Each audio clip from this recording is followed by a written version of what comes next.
কর্ম ফরজ, আমার ধর্ম ফরজ। আমি যাতে নিজেকে ঠিক রাখতে পারি, যতটুকু আমার তৌফিক, যতটুকু আমার মেধা, যতটুকু আমার চেষ্টা থাকে, অলমোস্ট 15 বছর যাবৎ প্রডিউসার অ্যাসোসিয়েশন নেই।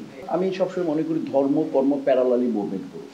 কারণ আমি এমন না যে শুধু আমার কর্মের জন্য ধর্ম একেবারে ফোকাস থাকবে না, না। আমি ফোকাসড, কারণ আমার কর্ম ফরজ, আমার ধর্ম ফরজ। দুইটা ফরজ আমাকে করা হয়েছে। বিং মুসলিম আমি মনে করি, এবং যদি সাধারণ মানুষ হিসেবে মনে করি, শিল্পী হিসেবে মনে করি যে আমার কর্ম ইম্পর্ট্যান্ট। আমি যে গোত্রে আসছি, বাংলাদেশ আমার দেশ, আমি একটা গোত্রে জন্মগ্রহণ করেছি, ওই গোত্রের কিছু রীতিনীতি আছে, এই দেশের সংস্কৃতির কিছু রীতিনীতি আছে, সেগুলো ফলো করব।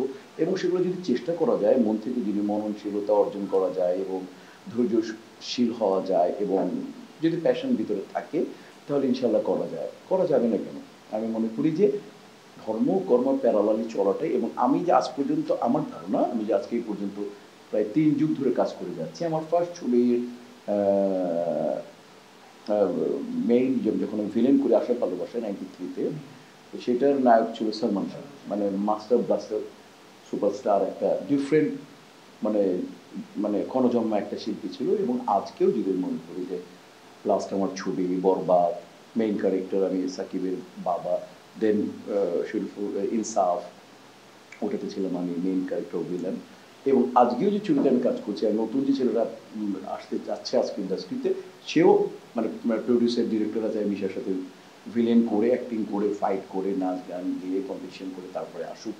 তো এটাই হচ্ছে যে মানে আমি প্রতিনিয়ত চেষ্টা করে যাচ্ছি যে বসুন্ধরা টিস্যু, অশুদ্ধতার বিরুদ্ধে এক বিন্দুও ছাড় নয়।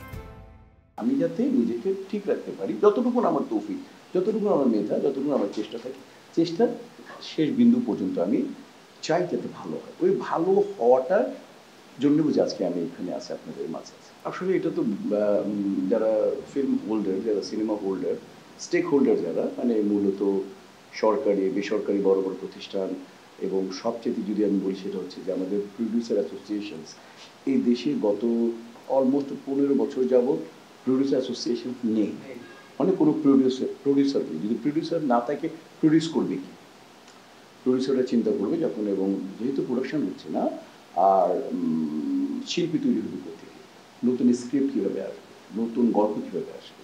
যেহেতু মানে আজকে গুলিস্তান বন্ধ হয়ে গেছে, এখানে বিরাট অফিস ছিল, গাজী মাজহারুল আনোয়ারি ছিল, জেমস ছিল ওইখানে, মাসুদ পারভেজের ওখানে ছিল, আজকে শেষ। তারপর ওইখান থেকে আসলো শান্তিনগর, কাকরাইল, সেটাও বন্ধ হয়ে গেছে।